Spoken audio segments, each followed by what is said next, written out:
Cordial saludo, tutora Luisa Fernanda Vargas Vargas y compañeros del grupo 470. El día de hoy le voy a explicar el recurso psicoeducativo digital de la tarea 2 de procesos cognitivos básicos y la realidad social.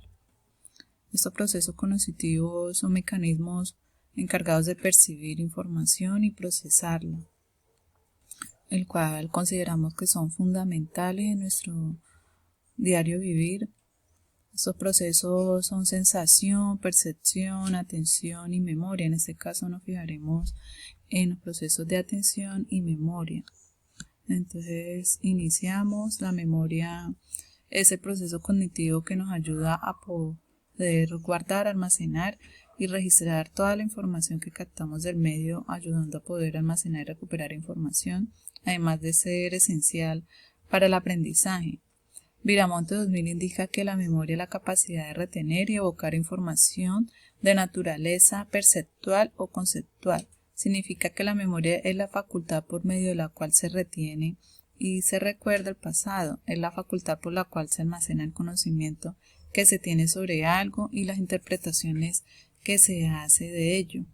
Citado por Fuenmayor y Villamil, 2008. Las estructuras cerebrales implicadas en la memoria tenemos el hipocampo, la corteza prefrontal y la amígdala. El hipocampo es la estructura del cerebro que está ubicado en el lóbulo temporal de la corteza cerebral. Es una parte del sistema límbico que desempeña un papel importante en el aprendizaje, la codificación de la memoria y la consolidación de la memoria. La corteza prefrontal es una parte de la corteza cerebral que pertenece al lóbulo frontal. Esta representa una estructura básica para el comportamiento social y los procesos cognitivos. Modula constantemente nuestros pensamientos, sentimientos y acciones a través de procesos de atención, y una de sus principales funciones es la memoria de trabajo o a corto plazo. La amígdala es la estructura ubicada en el lóbulo temporal y hace parte del sistema límbico. Esta tiene como función el procesamiento y almacenamiento de reacciones emocionales y de la formación y almacenamiento de memorias asociadas a sucesos emocionales. Clasificación o tipología de la memoria. Tenemos la memoria sensorial, la memoria a corto plazo y la memoria a largo plazo. La sensorial es la memoria que es muy breve e inmediata, desaparece o se transmite a la memoria a corto plazo. Su utilidad tiene que ver con el aquí y en el ahora.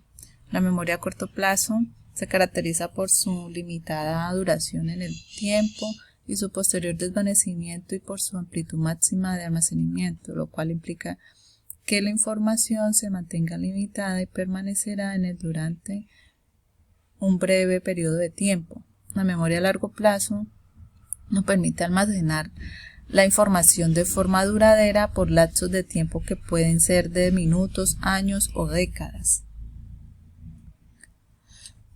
Las patologías o trastornos relacionados a la memoria. Dice que la amnesia se entiende como una pérdida de la memoria que se produce en ausencia de otras dificultades mentales. Las amnesias de evocación son fallas al recordar en la recuperación de la información, de conservación ligadas al estrés postraumático, es decir, si un sujeto sufre de un evento que lo impacta emocionalmente. Para amnesias, a diferencia que de las anteriores tres amnesias de fijación, evocación y conservación, las paramnesias se presentan como ilusiones en la memoria, es decir, se recuerda algo que no se ha vivido o bien no se recuerda aquello que ya se vivió. La amnesia anterógrada provoca la pérdida de memoria de sucesos posteriores al sufrimiento de un daño. La información no puede transferirse de la memoria a corto plazo o a largo plazo. En la amnesia retrógrada, lo que se pierde son los recuerdos de sucesos ocurridos ante un determinado hecho. Suele producirse una reaparición gradual de la memoria perdida, puede pasar varios años antes. En algunos casos, algunos recuerdos se pierden para siempre. Seguimos con el proceso de la atención. La atención es el proceso a través del cual podemos dirigir nuestros recursos mentales sobre algunos aspectos del medio, los más relevantes, o bien sobre la ejecución de determinadas acciones que consideramos más adecuadas entre las posibles. Hace referencia al estado de observación y de alerta que nos permite tomar conciencia de lo que ocurre en nuestro entorno. Ballesteros 2002. Podemos considerar que este proceso de la atención es fundamental, ya que podemos percibir, recordar y aprender ciertas cosas con este proceso cognitivo. Las estructuras cerebrales implicadas en la atención está el sistema reticular, la corteza cerebral y giro del cíngulo. El sistema reticular está formado por un conjunto difuso de neuronas en el tronco del encéfalo y como principal función el mantenimiento del estado de alerta. La corteza cerebral es la sustancia gris que cubre la superficie de los hemisferios cerebrales, en donde ocurre la percepción, la imaginación, el pensamiento y la toma de decisiones, entre otras. El giro del cíngulo es parte integrante del sistema límbico, se encuentra involucrado con el procesamiento de datos básicos referidos a la conducta, aprendizaje y memoria.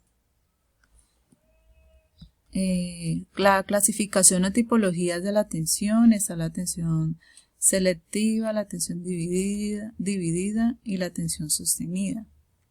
La atención selectiva consiste en centrar la atención en un aspecto del ambiente o en una estimulación determinada. Aquí la imagen pues presenta que está la niña concentrada en una sola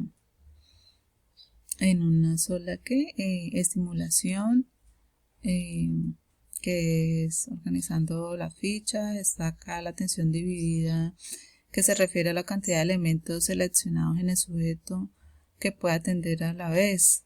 Entonces tenemos acá la señora que está haciendo varias actividades a la vez, que está planchando, que está haciendo llamadas, está trabajando. Entonces, como lo hacemos en nuestro diario vivir, que esa atención la hacemos constantemente. La atención sostenida dice que se define como la capacidad para mantener el foco de atención en actividad o estímulo durante un largo periodo de tiempo. Suele dividirse en vigilancia, detectar la aparición de un estímulo, y en concentración, fijar la atención en un estímulo o actividad. Acá tenemos un carrito que va la señora conduciendo y pues mantiene el foco de atención durante un largo periodo de tiempo, que es conducir. Seguimos con la patología o trastornos relacionados a la atención, a este proceso. Dice que trastorno por déficit de atención es una afección neuropsiquiátrica común que afecta entre un 3% y un 5% a la población infantil. El síndrome de Bailey consiste en un trastorno de atención que produce serias dificultades para la coordinación mano-ojo y está relacionado con una lesión en los lóbulos parietales, parte superior, en una zona próxima al lóbulo occipital. Los principales trastornos de los pacientes con síndrome de Bailey son que no pueden cambiar la fijación de la mirada de un objeto a otro, dificultades para orientar y localizar los objetos en el espacio. Esta dificultad les impide percibir correctamente el ambiente en el que viven. Gran dificultad para dirigir sus manos hacia otro objeto con el fin de tocarlos o agarrarlos. Solo puede percibir un solo objeto.